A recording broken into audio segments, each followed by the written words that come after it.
E aí, essa galera, beleza, gente? Pessoal, hoje a gente traz para vocês funções de contagem. Eu chamei assim funções conte para separar, né? Mas tem umas contagens que as contagens são condicionais, mas a ideia é que vocês conheçam, né? Na verdade, a revisão, até por ser um curso de nível mais intermediário, mas se vê essas funções normalmente em cursos básicos também e no curso básico de Excel. Se eu quiser contar aqui quantas células estão vazias em qualquer intervalo, seja o intervalo de uma coluna, no intervalo que utiliza apenas uma coluna, ou um intervalo utilizando várias colunas, eu vou usar a mesma função, né? Que vai mudar é o intervalo, se o intervalo ele é um intervalo de uma ou de várias colunas, tranquilo? Então, a função que eu vou usar é a função contar ponto vazio. A gente já conhece contar ponto vazio e passar o intervalo. Como eu quero contar aqui quantas vendas tem dados ausentes, e aqui não estou interessado no meu problema, claro, de trazer qual é o atributo, né, ou a coluna que contém um dado ausente, eu vou contar quantos dados, não é nem vendas na verdade, né? Eu vou contar quantos dados ausentes existem, no caso de A3 até 12, né? Ele está contando, não é nem o número de vendas, é a quantidade de dados ausentes. Vou até mudar aqui, quantidade, deixar mais quantidade de dados ausentes. Dois dados ausentes, né? Por que eu estou querendo dizer isso? Estou querendo dizer isso porque, por exemplo, se eu não tenho essa informação aqui, ó, ele passa a ser 3, mas só são 2 vendas, na verdade, né, com dados ausentes. Então, essa seria a quantidade de dados ausentes. E de dados presentes, vamos dizer assim, né, quantidade de dados presentes ou vendas. No caso aqui, se eu quiser saber quantas vendas são preenchidas, eu não vou utilizar, né, vendas preenchidas. Eu não vou usar aqui toda a planilha, porque perceba, pelo mesmo problema, ó, se eu usar para contar a quantidade de vendas, eu uso conto.valores, né? São já conhecidas. Se eu usar um intervalo de A3 até 12, ele vai contar quantos valores tem, que no caso preenchidos, né, em toda essa planilha. Ele vai contar 47. Mas não é essa a ideia. Eu quero saber das vendas quantas estão. Quantas vendas, na verdade, foram feitas, né? Quantas vendas estão preenchidas. Então, eu vou contabilizar aqui, na verdade, vou mudar esse nome também. Quantidade de vendas apenas, né? Das vendas preenchidas, de vendas. E eu vou contar, conte.valores, só o código, porque eu considero que o código é um registro que não pode deixar de ter, né? Então eu coloco aqui de A3 até A12. Então, nesse sentido eu tenho 10 vendas, né? Quantidade de vendas. 10 vendas. Beleza? Sem considerar aqui vendas nesses outros campos aqui que não existiram, nessas outras linhas que não existiram.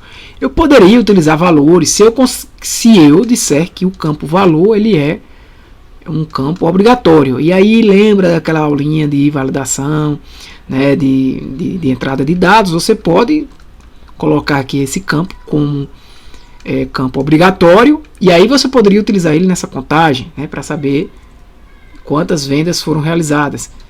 Por exemplo, esse campo aqui também de vendedor você poderia utilizar, enfim. Mas a ideia aqui é usar a função quando você utiliza esse tipo de função, né? Você vai ver a sua necessidade e vai utilizar essa quantidade de valores. E aí vai depender do problema de cada um. Tranquilo? Para continuar aqui, quantidade de vendas por tipo, né? Eu vou utilizar a função conte-se, como a gente já utilizou nas aulas básicas, né? Ó, eu quero contar se é apartamento. Então eu vou contar quantas vendas tiveram de apartamentos. Então eu coloco conte se, procure no intervalo de C3. No caso, eu já vou colocando isso aqui assim, né? C3 até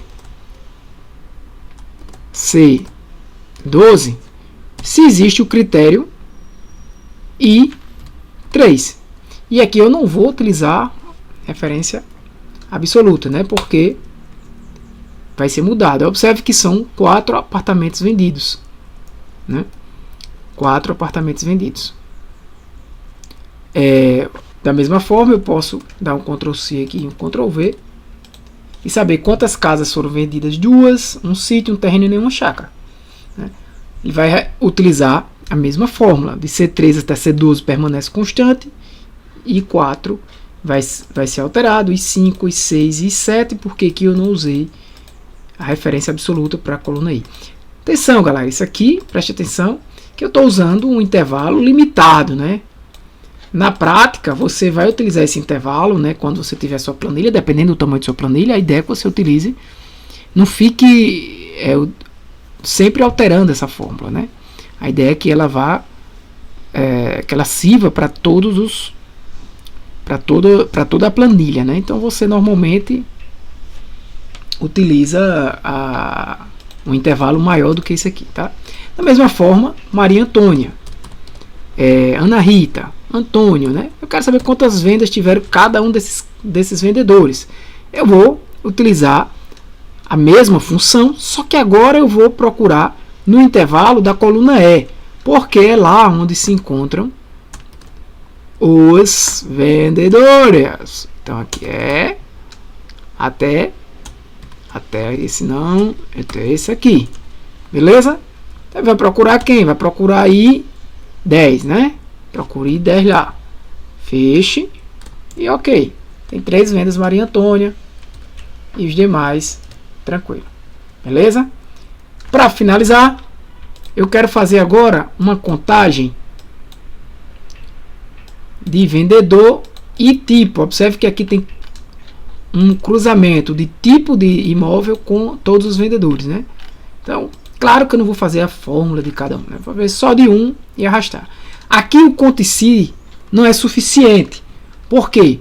Porque o conte se só vai considerar um critério. E aí a gente vai precisar de uma funçãozinha chamada conte, assim como existe o cs, né? Existe também o conte cs, ou cis, como você queira, né? Essa função, ela vai primeiro pedir qual o intervalo que você quer verificar e qual o critério. E depois qual outro intervalo e qual o critério. E assim por diante. Então, o primeiro intervalo é o intervalo de C, né? Esse intervalo aqui, ó, de C3 até C12. Eu posso usar também o mouse para criar esse intervalo. E qual é o critério? O critério é ser apartamento, ou seja, daqui até aqui, critério ser apartamento. Então, toda vez que tiver apartamento aqui, ele vai contar. Aproveitando, eu vou logo colocar esse aqui como absoluto. Certo? E aí eu tenho outro critério. Ah, mas eu também quero que você verifique o critério de E3 até E12. Coloco absoluto e também, mas se o vendedor aqui é Maria Antônia, né? Fecha aqui e aqui eu vou colocar absoluto. Vamos ver se dá certo. Se não der, a gente verifica qual foi. Bem, Maria Antônia vendeu 2 apartamentos. Vamos ver se isso é verdade. Maria Antônia, na verdade, Maria Antônia, se você olhar aqui, ela tem 3 vendas, né? Mas ela tem um apartamento, uma casa e um apartamento. Ou seja, ela tem 2 apartamentos. Teoricamente está correto. Então eu dou um Ctrl C, seleciono até onde eu quero, dou um Ctrl V e todas as contagens foram feitas, né? Observe que o que é para ser absoluto continua absoluto e o que não é para ser absoluto não é absoluto. Beleza? Então, galera, valeu, é isso aí. Por hoje é só. Um abraço, que Deus abençoe vocês. Fui!